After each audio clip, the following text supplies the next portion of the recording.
we got to be ready to go. And, but all that being said, I still think it goes back to us. And, we got to play clean football, and we got to play at a high level and play with a lot of details and just get back to the basics is what we do. And that's really what this week's going to be about for us is honing in on what we do and just playing fast. 2 games since making their coaching change. Mm-hmm. How much do you lean on the old film, or are you able to decipher any tendencies in just that short span? Yeah, it's hard to it's really hard to say that you're gaining a lot of tendencies on just 2 games. So we're really using it all. I mean, you do kind of look at that. Eric Washington's calling the defense now. Know him, got a lot of respect for him. Thomas Brown's done a good job, running the team, calling the offense. And so they've got things they like, but they're also, they got a lot of variety in what they do. And it's hard to say with just 2 games. So we're going to prepare for really everything they've done. We have to be prepared for that. And inevitably, every week we get things that unscouted looks. That's where we're at now. We get a lot of those. So we need to make sure that we're looking for everything. We'll have our guys prepared and ready to go.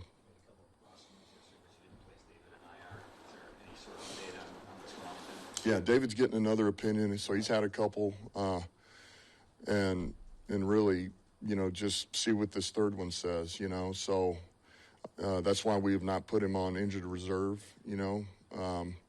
We're in waiting mode here.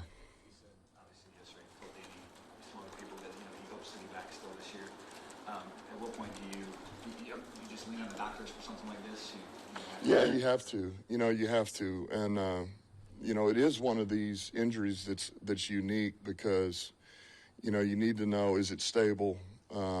Okay, is it fixed or will it scar? And then be, certainly stable for now and for later, And then you got to rely on him. Like, hey, man, I'm good. I can do this. And so it's a combination certainly of the doctors, but him as well, where he thinks he can go with it and can he protect himself and play at a high level. And so we're in a holding pattern, which is, as of right now, that's a positive. Unlimited IR returns for postseason teams this year as a team, and it looked like that had some momentum. It got changed kind of late in the summer. How much math are you guys having to do there, like weighing, with limits, which guys may or may not, come back? Well, I think really just I think it's going to work out okay here because, unfortunately, a number of our guys are done, and so it makes it pretty clear cut from that standpoint. So I don't think we're going to run into an issue here with who's able to come back and that. It's just I think it's unlikely. He's tried. He's been rehabbing. He's doing it. It's just trying to get over the last little hump here is it's been tough. So he's doing everything he can, and those guys are doing a heck of a job rehabbing him, trying to get him back. But I think it's unlikely. I know you addressed the whole "the sky is falling" notion, but by saying it could be exactly what you've needed, and I know you don't mean the injuries, but you need for the team.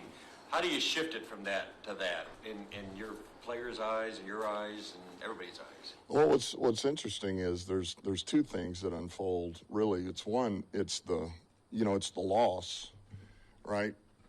When you haven't lost since September, so there's the loss element, and then there's the injury element, and so everything gets compacted, and so you really need to address both, and that's what we did. And one is, hey, we mentioned it, So we got popped in the mouth, and and we got to get up off the ground, and we got to go back to work and reposition ourselves to be able to play the next game and learn from what just happened. And the other is to not lose confidence in the fact that we still have really good players here on defense, and that we have good coaches, and that we can play any way we need to play from that standpoint, but as well as offense and special teams to still win games.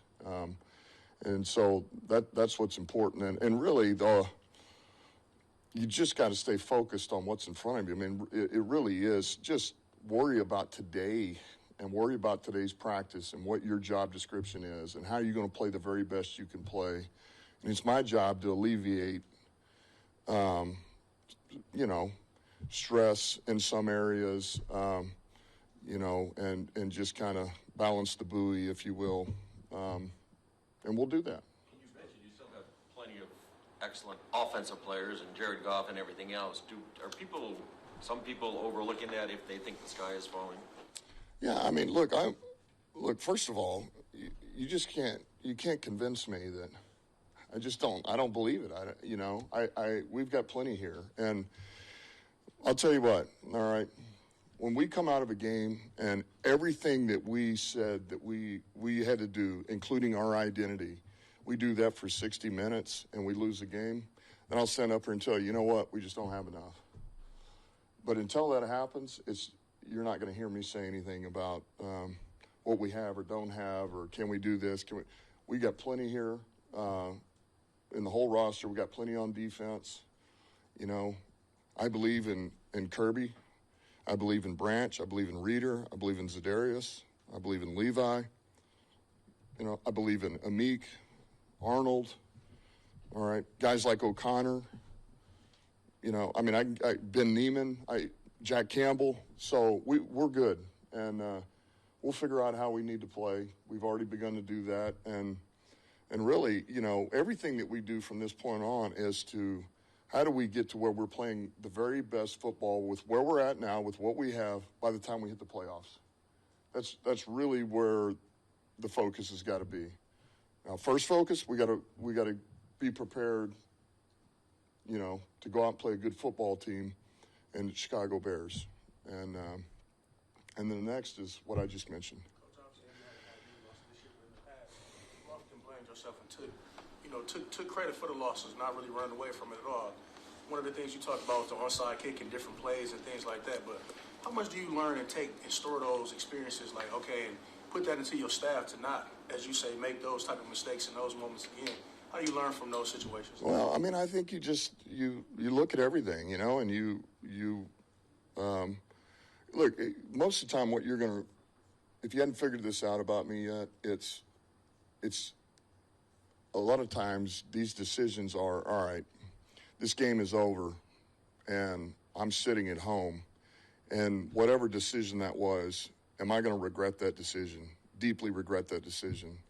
And a lot of times that's where it goes. Yeah, it's in the moment, but it's also, and if it doesn't work out, but I know I'm not going to regret it, and I'm good, And like the one the other day, what I said was hindsight on the onside. I don't regret kicking it. I do the fact that it went all the way down to the 5. I didn't know that was going to happen. So since that happened, hey, I wish I wouldn't have done that. But that's really what it is, man. I don't want to ever be in position where I stand in front of the team and I can't even look them in the eye because I did something that I knew in my heart I didn't believe in, and we lost. It's one thing you do something you believe in and it just doesn't work out, and I can live with myself, and I can look at those guys in the eye. How important is it to get that message, all the messages, all the answers to the questions today?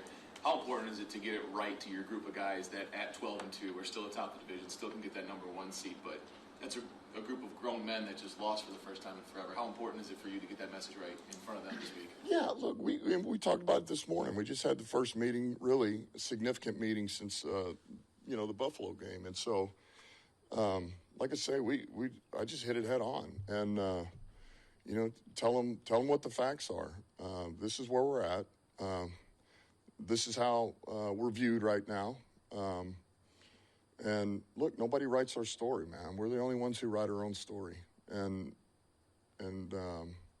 so we have the pen, and there's a lot of football left, and I think we're looking forward to this, to be honest with you. So, man, you pick yourself up, you dust yourself off, and you go back to the basics, man. Go back to work. That's the only way to get better and clean up issues that cost you, because the bottom line is we lost a game.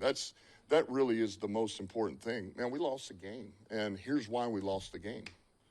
at the end of the day. So why don't we go clean those things up and take it into Chicago and see what that looks like? Yep. What does it say about Amon-Ra St. Brown's performance? He said he was battling stomach issues Saturday. And was there ever any question of limiting him based on his medical? No, actually, I had no idea. Nobody even told me. So, which is just like Saint. He's just not going to say anything until it's done. I mean, the kid that's just what he is. It's the way he's wired. So, it says a lot. And you turn on the tape, you don't notice anything different, because he's one of those that can feel like crap, and it's not going to affect the way that he approaches the game and the amount of effort that he gives. We're trying to, offensively get down there and pull it within 10, which we do, but we hit LaPorta, and, he breaks a couple of tackles, goes, and you see David and Saint, man, finish on the pile, just trying to push the pile, get a block, try to help him out. And that's the stuff that Saint does over and over. Everybody sees the production, the receiving, the route running, the run after catch. But I don't know if everybody always sees the amount of dirty work that guy does for us. And it's rare. It's rare to have a receiver that does everything and does it at a high level. And if things don't feel good on your body or you're sick, and it just goes, man, because he doesn't want to let the guys down. So. Dan, this is the midway part of their second season here. This team hasn't had back-to-back losses. Just what is the key of having that type of consistency and resiliency over that time? Well, look, you can't make you gotta man, it's kind of what I just said. You have to identify the issues and you got to attack the next preparation for the opponent. There's got to be a level of urgency that is extremely high, and you got to want to get that taste out of your mouth so bad, the taste of losing, that you'll do anything it takes to prep yourself, and you're going to play at the highest level you played all season. So it's a mindset, it's a preparation, there's a work ethic to it, and it's really that simple. It's really that simple. It's not anything else. I know this, you overreact on one, that's not good either. Man, we lost the game. And it's as simple as we didn't fit this right. We didn't finish on this play. We mis-ID'd this block. We missed this tackle. Well, why? Because of the angle. Why this? Well, because, I thought I was supposed to be cut down on that. So let's just clean those things up and go back to work. And so, look, that's why our guys are so good. We got a good group of guys. They don't like losing, and they don't lose confidence. They get more aggravated, like I do. And so we want to fix it. We don't want to lose anymore. And, that's the plan. We're going to be prepared. We're going to go to Chicago, and we're going to go out there to compete to win. Caleb Williams has gone a long time without a pick. What are you seeing from his development in that regard, and how key is it for you, to kind of get a pick?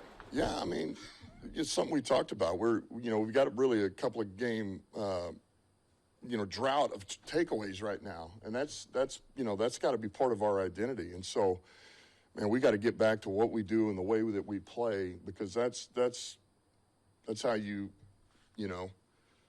give yourself the best opportunity to get takeaways. And so, so to be able to put some pressure on him and try to force him into making some decisions that are ill-advised that's big, and that's big for any opponent that you go against. And yes, he is playing. I think he's playing really good football, and he just continues to get better. He's taken a few hits, but he just continues to stand in there and push the ball down the field. He's mobile, as we know. He can break, contain. He keeps his eyes downfield, and so listen, man, he's a young quarterback in this league that really is continuing to improve, and he's got plenty of weapons. With 2 and 13, and the tight end, and the rookie they've got out there. They got plenty of firepower. Swift in the backfield, so. We got to find a way to try to disrupt him. And it goes without saying, we cannot let these guys run the ball down our throat. Like, we have to shut down the run game. Other than David, are you holding anyone else out? Yeah, there'll be quite a few guys that I'm going to just hold out today.